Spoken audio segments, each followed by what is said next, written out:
Well, hello there, prospectors. Welcome back. Another gorgeous day in North Nevada. Look at those blue skies. Some contrails streaking across. There's the base of the good old Santa Rosa. Actually, the Santa Rosa extends over. This over here is considered the Santa Rosa also. The freeway cuts through a little pass right there. I always thought this big chunk going up to Idaho was the Santa Rosa, but it actually extends all the way over to here. All right, what are we doing? Here's a bunch of various ore samples that we've been accumulating. And here we have our little roaster. You don't need much to do this hobby, prospector. This handle might get a little hot in the fire. Okay. Our ore samples. This is the this is from the gold mine, and silver, I believe, is going to have silver in this. That's right over there. I'll take you up there in a future video. It also has a lot of ironstone chunks like this, and interestingly, palladium comes in material that looks like that. Now here's some roasting. Look at that nice looking quartz, huh? Here's some nice roasting quartz. You can see the silver speckles in it. This came from searching for the silver ore. And then this material, this was from over in the Awakening District. And this is a sulfide. You could see the layers in there. And gold and silver can be in this type of material. And then, of course, you have gold and silver in quartz. So there's a couple different ways one can get their gold. There's your typical quartz. And then there's gold locked up in these sulfur type deposits. And why are we cooking it? Because when you roast it, what happens is the material becomes a little bit softer. And it's a great way to clean up some of the brush about the place also. So you just take some native brush, keep your little fire going, and put your ore samples on there, and it will go ahead and loosen up the material. Now, here's why it's important to loosen up the material. If you just grab it straight from the mountain and start hammering on it, woo, it's going to be super hard. You're not going to really get anywhere fast. And you know, even if you use equipment, ball mills, things like this. Here's a look at the willows in the wintertime. These things grow fast. Great tree to plant out in the desert. Even if you use like a ball mill or a hammer mill or a little chain mill, it's still a good idea to go ahead and roast your material. It'll make it easier on your on your hammers, on your titanium hammers. Okay, so here's the material after it's been cooking. Here I have a little makeshift anvil setup. This is actually just a piece of tire track. Okay, so I'm going to run you through the process here on going ahead and assaying some of your own material. So we're going to assay this material here from the Awakening District. And basically what you do is you cook it, you roast it, and you'll notice it'll turn darker. Okay, now we do that because then it's easier to break up. And then you just get little pieces. See what we're doing there? We're just hammering these bigger pieces into smaller ones. Now, if this wasn't roasted, it wouldn't be coming apart this easy. Just a little bit of tap, tippy tap, and it breaks up real nice. Zoom in on some of the finer material. So what we're trying to do is just break this material up, get it ready for the process. Okay, so we've taken the larger piece and we've gone ahead and broken it down on our little makeshift anvil into smaller pieces, and then eventually you get something like this. A whole bunch of material that's pretty small. Okay, now some of it's finer, some of it's a little larger. That's okay, we're gonna go with this right here. Okay, so we have some material. Now the next thing that you wanna do is you wanna take a jar, okay? What we're gonna do is we're gonna do an electrolysis process. Now this is seldom seen. You seldom see this on mining videos. So you're going to learn something new here. Okay, so what we do is we take the, put some salt. This is going to act as a catalyst for the electrolysis process. And we're going to go ahead and we're going to put some salt into our jar. Now I'm having to do this one-handed. Oh yeah. Okay, so we've got salt in the jar. Very nice.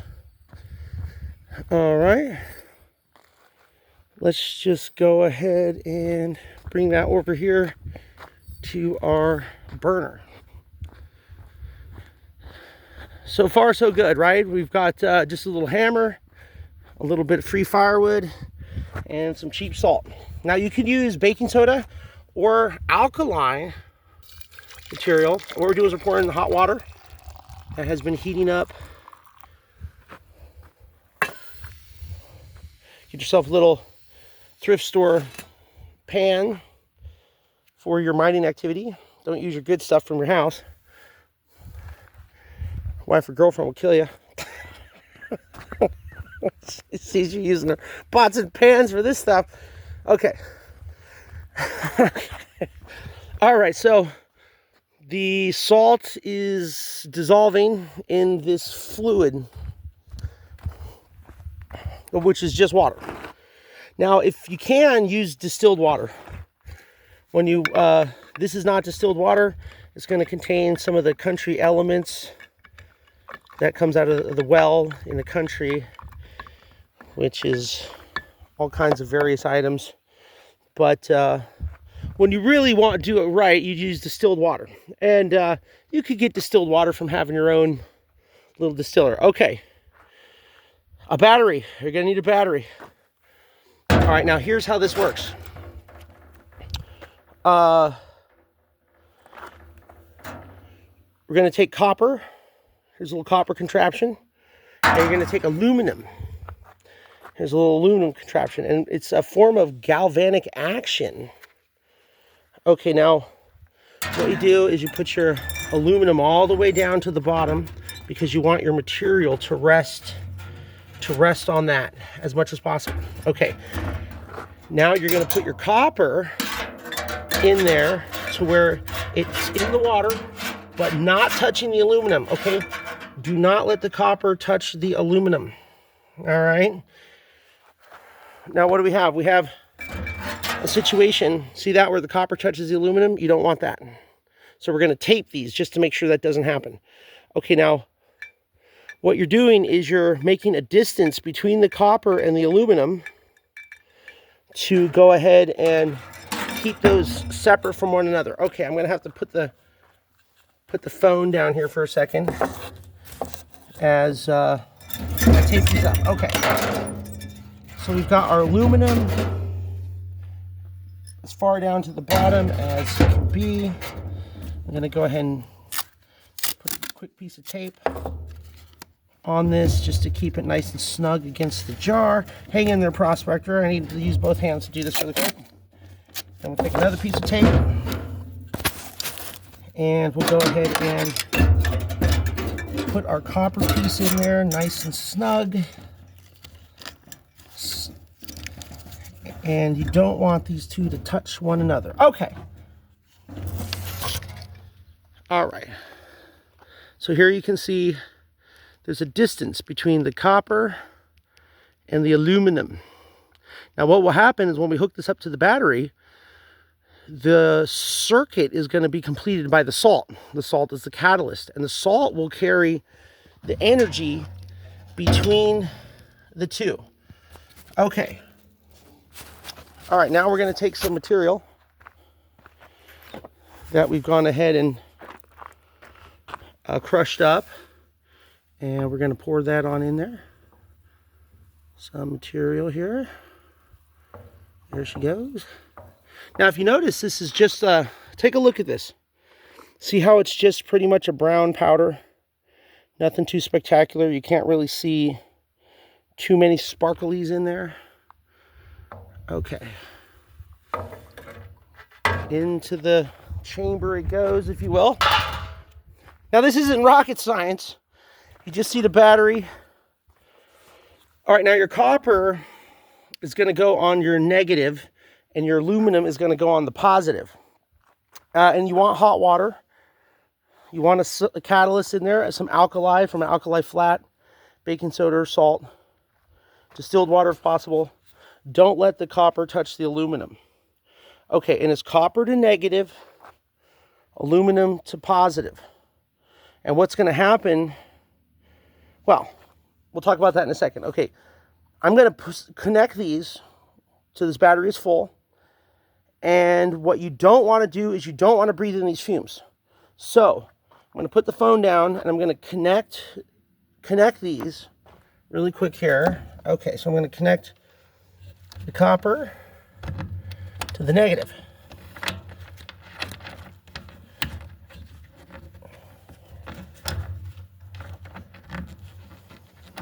Let's get this bad boy on here. All right. Let's make sure there's a decent connection. Seems to be. Okay, now I'm going to connect the positive to the aluminum and try to hold my breath here. Take a deep breath.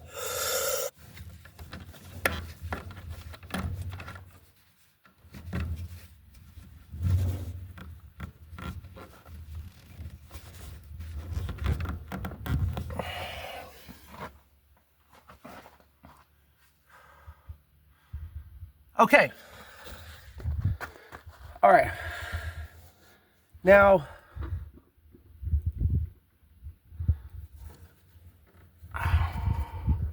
not seeing the reaction starting. Maybe our connection's not that great. Let's see here.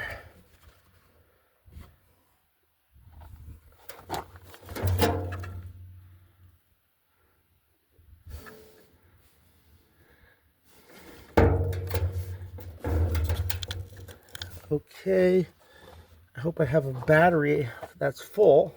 I thought this was full. Okay, it should be. Let me try this connection a little better here. With the copper on the negative.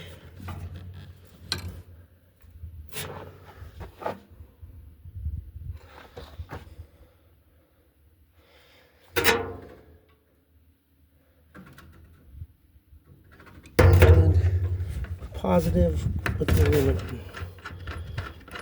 Okay, I don't think we're getting an actual connection here. Let me try something else.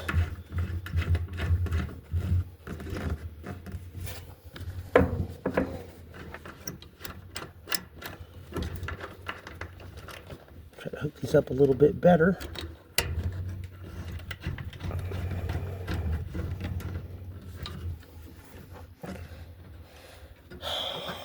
All right, this is definitely hooked up to the battery. Okay, let's see here.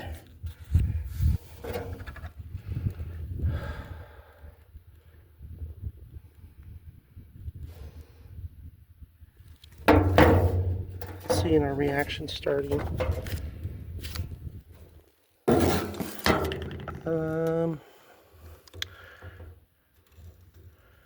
I do believe there's a copper connection all the way here, and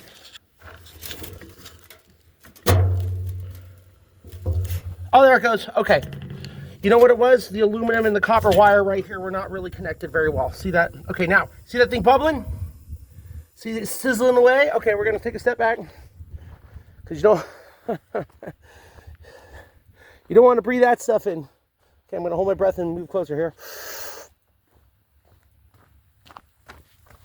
Yep. See that thing bubbling and fizzing and sizzling away now? Fuming and popping and doing something, right? See a bunch of bubbles coming up from your aluminum. All right. There we go, prospector. Now we're just going to let that baby do its thing for a little bit. And what's happening is you have, it's called galvanic action. And it's a natural process that occurs between different metals. I would encourage you to look it up on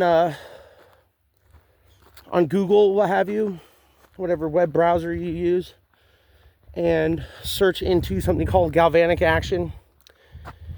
And there's a hierarchy of metals that do electron exchanges. And what you try to do is you try to get a metal that's on the high end and a metal on the low end. And so you have aluminum and copper inside of a certain range. Okay, now what's also nice about doing the fire, we can see the air is going out this way. And so we're going to move back a little bit so we're upwind from our particular processing over there. Okay, so what's occurring is the positive charge goes into the aluminum. I'll pan around so you get some views of the beautiful, beautiful sky. The positive is going into the aluminum, and so the aluminum is breaking apart, and so electrons are going into the aluminum, and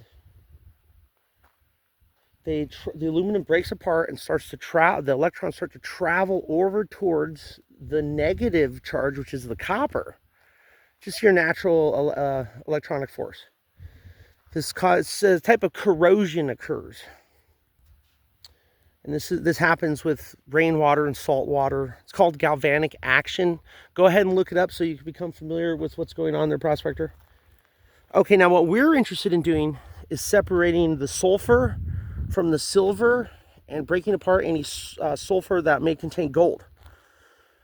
For instance, pyrite and chalcopyrite are crystalline forms, and oftentimes little pieces of gold can get trapped in between the atoms as it forms chalcopyrite and pyrite. As the iron and sulfur bind together naturally, it's dissolved in fluids from the volcanic chamber, and it bubbles up through the earth, goes bubbling up, and as it starts to cool down, these crystals form, crystals of iron and sulfur together. Now, oftentimes gold is going to be with sulfur and iron, especially in gold districts like this, and silver. And what will occur is the silver will actually attach to the sulfur and form a silver-sulfur compound, and then gold can get trapped in between the molecules. It doesn't actually bond chemically to the sulfur or the iron, but it will get trapped in between these layers. Okay, so what we're doing is we're basically doing a molecular breakdown, and it's splitting apart the aluminum off of the little wire in there. It's causing sulfur and iron to break their bonds inside the liquid. And what happens is the aluminum will disappear, quite literally. It's quote unquote sacrificing its material, and it goes into the water and starts to combine with sulfur.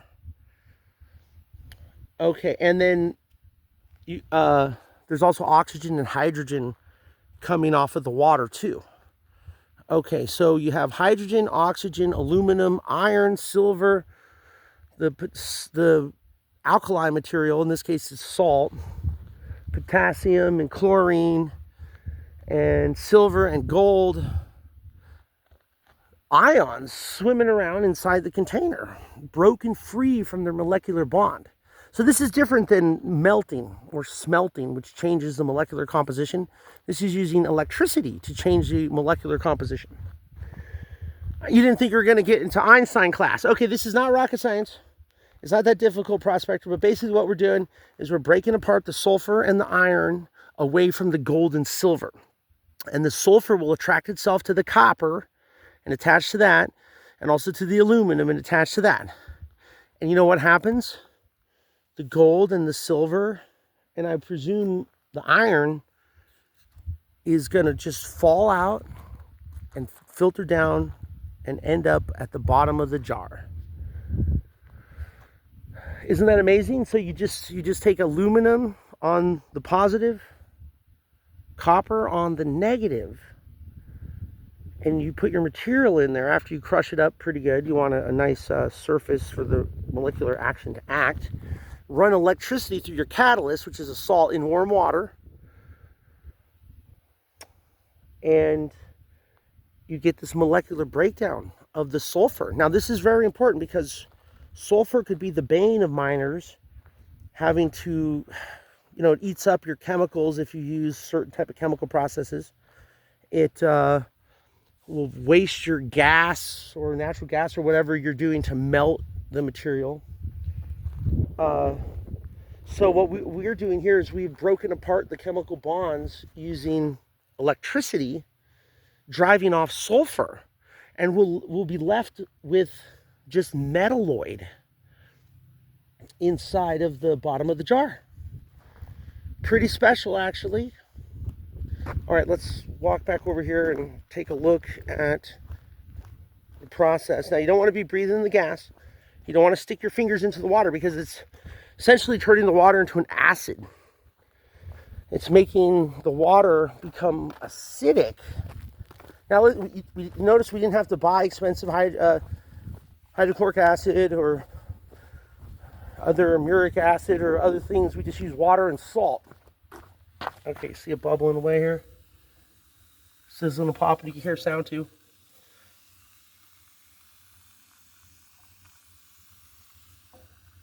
You see it sizzling down there? Okay. Back away.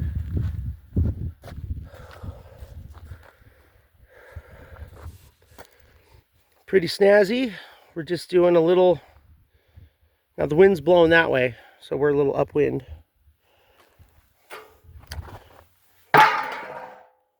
So here's the material as it comes out of the mountain.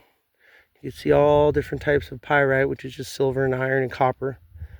And inside of this, I'm presuming, is going to be gold and silver. And so what we're doing is we're just using a cheap method to drive off the sulfur, break the chemical bonds of the iron, to get this, any silver and gold that may be in this, to just drop out and fall right to the bottom of that jar. And so then what you would do is you would just simply pan it. After you flush out all the acid, you'd pan it or a Miller table the material until you get the heavies. And these heavies are going to be a conglomeration of metalloids devoid of sulfur. Then you can go ahead and smelt that down and you'll have a ball of iron, gold, and silver. Okay, and then there's methods to drive off the iron with smelting, and then you'll be left with electrum, which is gold and silver together. And then you would take that and put it into an acid bath, aqua regia, throw your sump out in and get your pure gold. And then there's other methodologies to get the silver. Okay, now, it may seem like a lot when you see this. You're thinking, my gosh, why don't I just go placer mining and pick gold up right out of the river?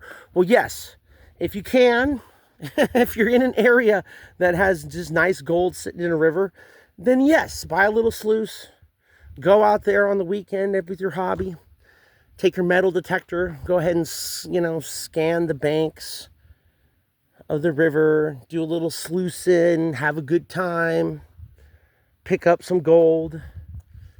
Okay, but there's nothing much like that out here. What we do have is a lot of gold and silver locked up in sulfur. And the old timers just passed it right on by. There's a whole bunch of this material sitting over at the Awakening District, and it can go down for many, many, many hundreds of feet. And if this has good gold and silver in it, it's worth a lot of money. Now, rather than just sending this in for an assay, too expensive, you can just go ahead and do your own assay process, which is this process here. Okay, see, fuming away. Bubbling, popping, sizzling.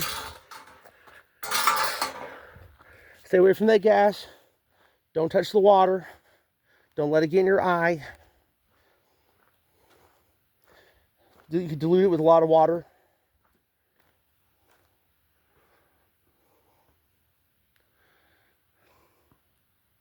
Now this is, I'm just doing a little bit of this to go ahead and to show you the process and to do a quick assay on the material from the Awakening District. Believe it or not, there are machines that they sell. You can buy a galvanic action mining machine. It's equipment that, instead of trying to jerry-rig your own contraption, if you have the money, you could purchase manufactured items that do that. And then instead of using a hammer and a little anvil, you could just use your jaw crusher and your little hammer mill, like a cheap one with a chain or something a little better with titanium hammers. And then take that ground up sulfur, gold, silver material and just throw it right into the galvanic action machine. That you can purchase those. And then that will separate the sulfur right off of your gold and, off the silver, and free any gold that's in there. And then you could take the heavies out of that process after you maybe put it through a shaker table or a miller's table, something like this. Gather up all of your heavies and then smelt that. So what you've done is you've driven off a bunch of the sulfur without having to spend a lot of money on various acids. Okay, see how that process works, prospector? You use your galvanic action to drive off sulfur, and then you can get at the material that the old timers left behind. As soon as they saw, they ran after the quartz. They nailed up that quartz pretty good. But hydrothermal areas that go with quartz often look like this. You've got this type of material here, which it's got a lot of sulfur in it. There's a little quartz you could see in this sample from a gold mine up here. There's a little quartz, but the bulk of it is very sulfur rich. Pyrite, chalcopyrite, iron heavy. And the miners of old, when you crush that up, you just get nothing but a bunch of brown sludge in your pan. And that's not what they wanted. They wanted gold. So they would go after this type of material. Nice looking quartz that contains little bits of pieces of gold in it, especially visible gold. And they left this type of stuff behind, and this type of material they didn't even bother with. When they saw this chalcopyrite and pyrite and sulfur, they just left it there because it was too much of a bother to process. So they were always going after this, the really good quartz-looking gold and silver, and they left behind things that had a little quartz, just like a little bit, with a bunch of sulfur, pyrite and iron pyrite, and then the heavy sulfur, which is this. So we're testing this right here. This was found at the Awakening District, an area that pulled 1 million ounces out of stuff that kind of looks like this. But there's a lot of this that's left behind. And now this chunk here is on an unclaimed area in the Awakening District. Okay, and if you notice, that wasn't that much powder that went into that little galvanic action chamber. And so after a little bit, after you run your final smelt and check your gold bead, if there's a lot of gold and silver in this, then this material is actually worth a lot of money. And it's easy to drive off the sulfur with a little salt water and electricity. So look that up, prospector. It's called galvanic action mining, processing of ore processing using galvanic action. You can go ahead and look it up on Google. And then if you want to do it yourself as a little homemade contraption, it's copper is negative, aluminum is positive. Now it's going to eat through your aluminum real fast. In fact, what will probably happen over here in no time at all is the little thin aluminum wire will completely corrode and decompose and be gone. And that'll stop the flow of electricity into the fluid. So the thicker aluminum wire you use, the better. And you actually want a lot of aluminum as a surface area inside of your water, and you don't really need that much copper. Okay, so the copper's on the negative, aluminum on the positive. The aluminum starts to disintegrate, and you want a wide area. That's why we had the little coils spinning down at the bottom of the jar. So you want a lot of aluminum inside of the water, which has a catalyst of either baking soda, regular salt, or you could use an alkali material. For instance, out here in the desert, you get see this kind of white, kind of dusty. There are areas like the Black Rock Desert. Anyone ever been to Burning Man? Where you're standing on the alkali flat. Now you could simply scoop up some of that sand, the alkali sand, and use that in your process instead of salt. See how cheap that is, prospector? You could literally use alkali material from the bottom of a dry lake bed and water and a battery, and you created your own galvanic action chamber and made your own form of acid, and you can extract gold and silver that way. So it's essentially free. You can just use alkali as your catalyst. This isn't exactly the best alkali. You'd want to go to one of the serious dry lake beds. And as a matter of fact, going out towards the Awakening District, there's a little section that you can pull off, and it takes you right to the edge of the lake bed, and it's all alkali. So at some point I want to go out there and scoop up a bunch of that and test it out. Because you don't want to buy a bunch of table salt just to, get a little silver. So that's the process there, is you simply use electricity, put the negative onto the copper, put the positive onto the aluminum. You want a much wider aluminum contact area inside your solution than copper. You don't need that much copper. You use a catalyst, baking soda, salt, or alkali material. You have warm water. Now, the best thing to do is get some Pyrex glass material. Don't use metal, because that's what's corroding our metal ions. The best thing to do is get like a heating pad or like a little heater that you can set the temperature, and you put your Pyrex container on top of that to keep the water warm, because we took some hot water, put it in the jar, but it's cooling down. You want to keep the water above a certain temperature. Okay, you want to use thick aluminum as possible.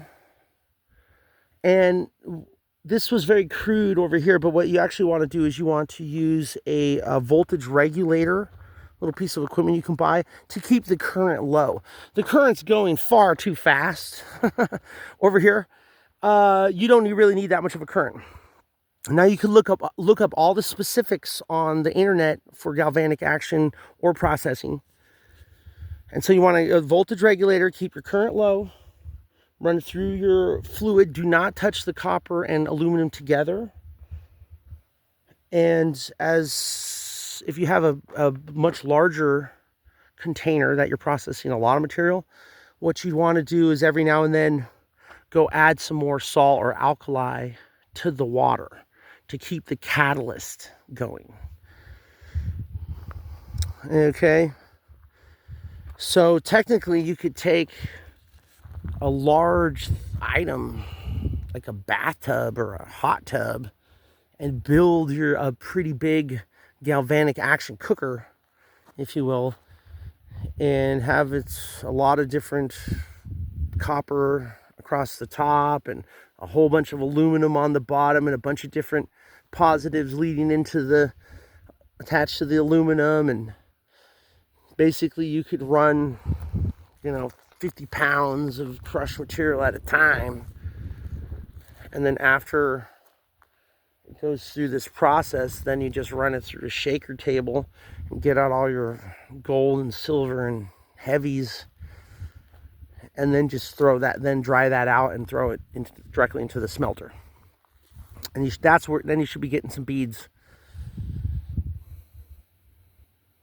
Okay, so there's a way to, even as a small time miner, to have a bigger process, using your machines, using your jaw crusher, using your hammer mill, make a big galvanic action tub, do the process. For heaven's sake, do not breathe in the gas coming off of there, like hydrogen sulfide, like various World War I like poison gases.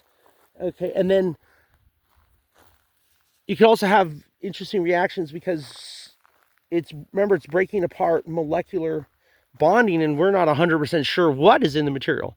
Some material reacts violently with water, so you can get an explosion if it's the wrong type of element that suddenly pops in there. And here's a little bird feather, a quill, if you will.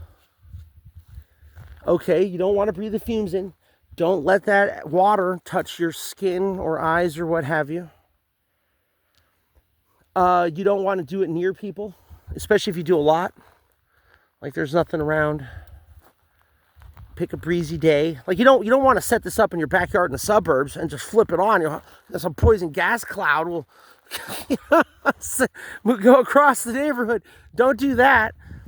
You want to be in an open area. This is just open, nothing around. Okay, we're just doing a little jar. I'm just saying, if you want to do like a bigger industrial process, you want to get a wide open area.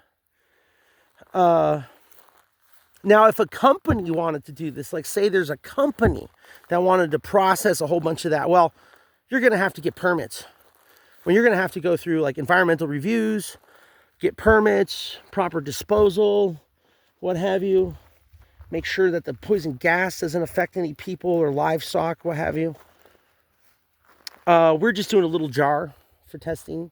You could probably get away with a bigger bathtub or something. Just make sure there's no metal. Like you don't want to change out at the bottom of the bathtub the metal drain. And the ceramic's fine, it won't react. Okay, you just have to be cautious that you're not around people or animals, livestock, or anything like this. You have a nice wind flow going. And then as far as the fluid that's left over, well, yeah, it's acidic. So what you want to do is, what I do with the little jar is I just simply let the water evaporate out of it. And then you just dispose of the powder. Or you could flush. You could flush the to turn that acidic water into something that's not acidic. Don't dump it down a drain. You would need like a disposal, dig a hole, dump it in, cover it up. But if you're going to do this on an industrial level, you're going to need your EPA permits and OSHA safety equipment and gas control. And so what you'd probably do with that is you would just let you would run the material through a shaker. Then you take the liquid that's coming off the shaker table and you let it, then you evaporate out the water, and you'd be left with a powder. Then you take that powder and you send it off to the waste disposal in iron drums or something.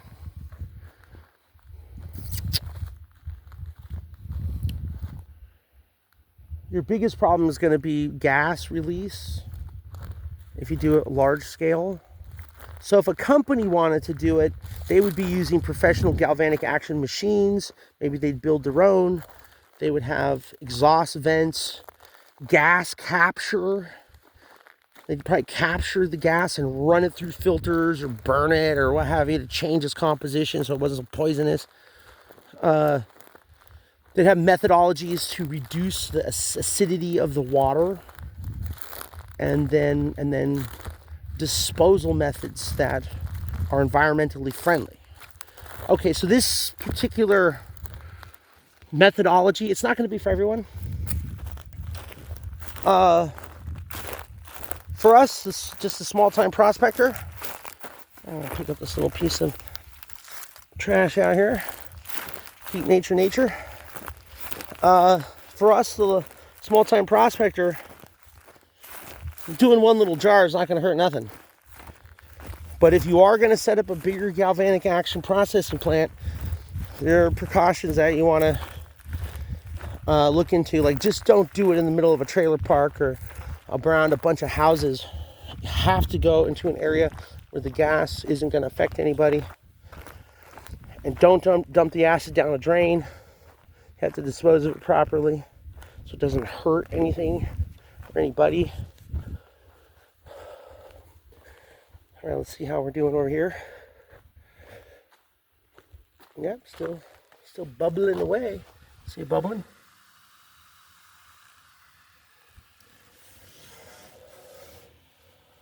Put the camera down here.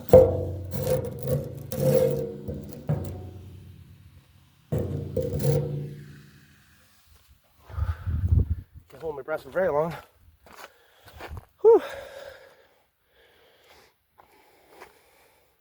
Pretty nice though, huh? You could take just this material that the old timers passed on, do a little crush, get some powder, pop it in your little galvanic action. Okay, now, see it just steaming away? That's not hot water. That is gas coming out of there. See if I crouch down a little bit, you can see the gas coming out. Okay, see that? It looks like steam. That's not hot water. The water's probably cooled off quite a bit. It's like hydrogen sulfide. Like the oxygen and the water splits apart. So you get oxygen and hydrogen. And the sulfur is leaving. The sulfur is flying off of this material. And so what probably is occurring is you're probably getting some hydrogen sulfide gas. That's steam coming out of there. And then the aluminum, the sulfur, and the oxygen are probably combining in the water. And there's chlorine and potassium from the salt. So the water's cloudy, and what you probably have going on there is you probably have aluminum, sulfur, potassium, and oxygen, chlorine combining in that brine. And then the gas, you could have a chlorine, sulfur, or a hydrogen sulfur coming off. Now, chlorine gas, hydrogen sulfur gas, yeah, toxic. Okay, probably wouldn't kill you if you just caught like a little whiff. But if you got a giant dose of it, it'd be like a World War I weapon, like a chlorine gas. Okay, so you don't want to play around with that stuff. And the water's definitely acidic, and so it'd probably burn your skin. I don't think it's going to melt off your finger or anything, but we don't want to let it touch your open skin. So wear some gloves, what have you, just to be have some precaution. Okay, we're getting on near a typical hour of viewing. Now this video is a little different.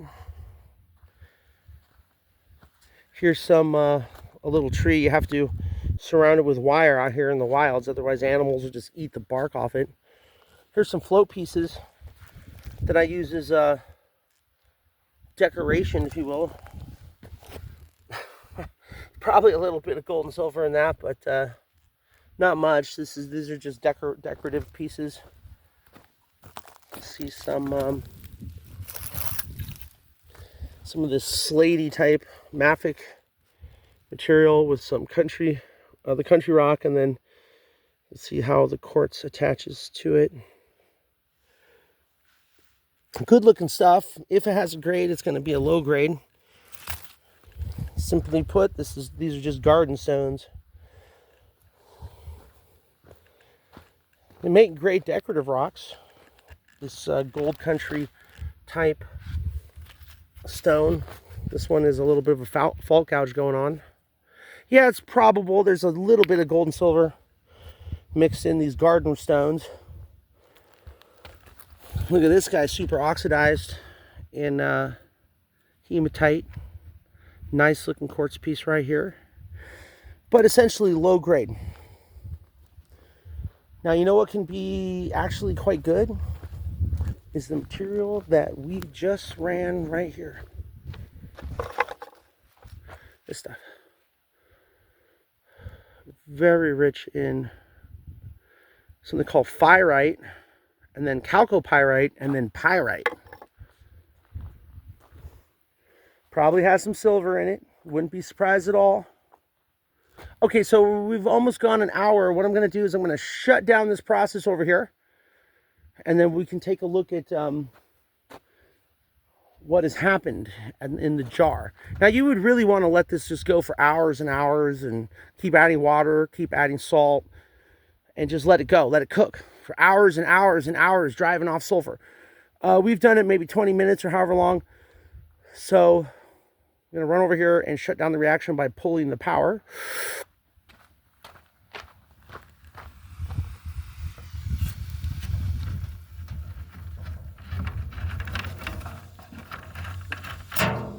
Okay, the power is disconnected. The reaction is stopping.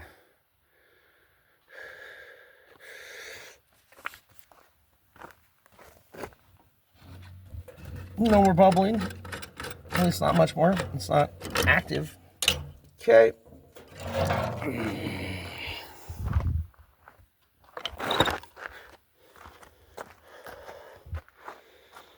So our gas production has ceased.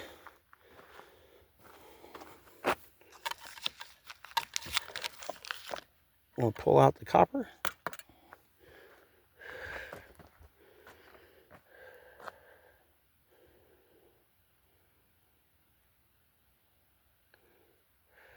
What will happen is the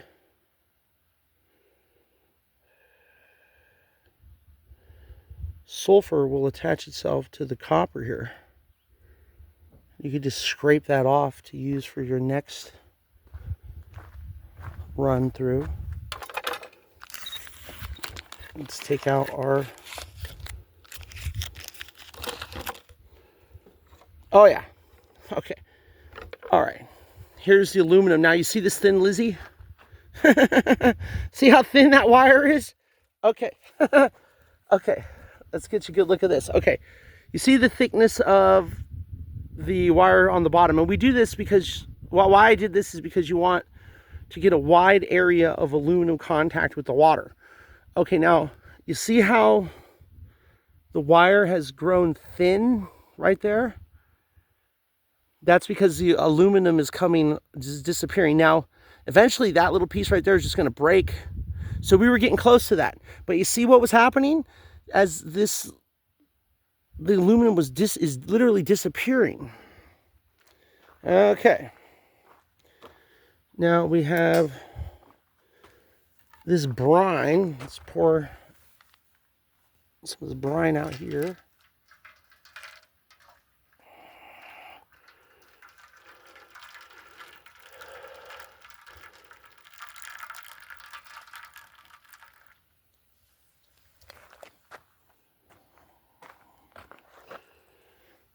Okay, we didn't have it going very long.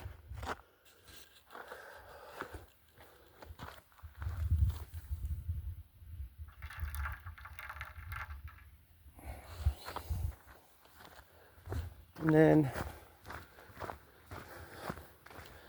let's just go add some fresh water to this to try to thin out the kind of the goop, if you will.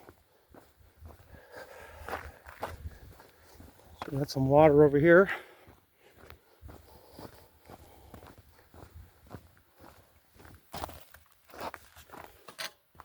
Add some water.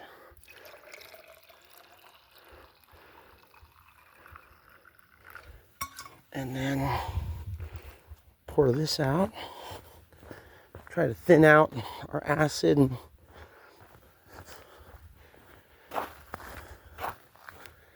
get a better look at what the material is in here. What happened to it. Now remember in the beginning of the video it was just kind of like a brown goop, if you will.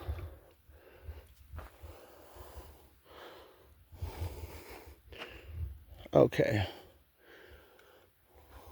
It didn't go for very long, so I wonder if it went long enough for us to see any visible changes.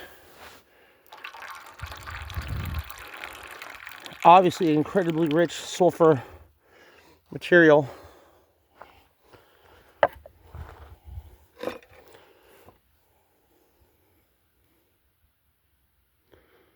Oh yeah, you could see a little bit of, yes, in the bottom. Okay. I wonder if this is coming through.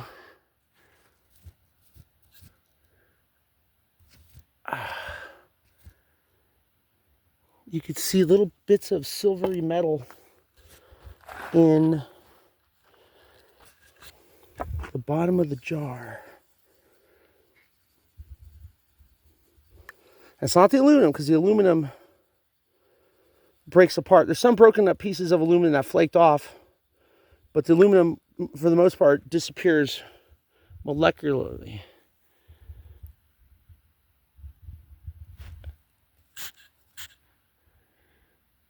I wonder if this is coming in the camera.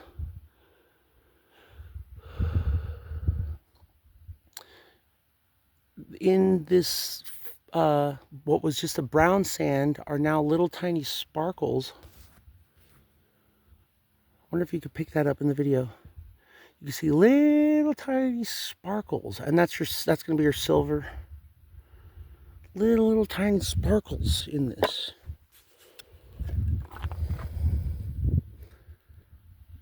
Running this through a miller's table or sluice will separate the heavier. And then you can test it with a magnet. Silver is not magnetic. Okay, so remember when the material went in, it was just a brown sludge. I'm wondering if you can actually see this on the camera, because sparkle doesn't really show up very well on video. But all of a sudden, instead of just all brown gunk, you can see little sparkles all through the material. I hope that's coming in for you. Now, we didn't do it very long, and we had a little tiny piece of aluminum, and there's a god-awful amount of sulfur material in this. But what we did is we separated a bunch of the sulfur off of this stuff into just the base metal. And you can see it. There are sparkles through that. And that's going to be silver. So yes, it looks like there's silver out there in this material here from the Awakening District. So that's very exciting. Perhaps this black, what looks like, it's a little darker than iron pyrite. That's probably going to be like a silver sulfur, because there's a good amount of sparkle in this. I hope that's coming through for you, prospector, to see the sparkle in that, rather than just a brown sludge. it now has little sparkles throughout the brown sludge. Okay, we didn't do it very long. To keep doing that, adding more water with salt and making sure there's plenty of aluminum, the process continues. And more and more and more sulfur keeps separating from the silver. And after you run that for hours on end, your silver is now free from the sulfur. And then you kind of shaker table it out, and then you take your heavies, dry them out, and smelt them into your bead. Pretty cool. I thought you'd like that process. It's called galvanic action, and it's a great way to assay your own material. So yes, it does look like there's silver in that. So instead of sending it in and paying for an assay to see if it has silver, we just did our own galvanic action. And yes, the material that we got from the Awakening District over there does contain silver. So that's nice. So that's a brand new silver mine. Now, it's not claimed. It was never turned into a mine. So what we have found here, prospectors, is our brand new silver mine in the Awakening District. Pretty exciting. I'm glad you were along for the ride here. In future videos, of course, we'll get out there hiking around. This was more of an ore processing video. Look at that blue sky. All right, prospectors, until next time.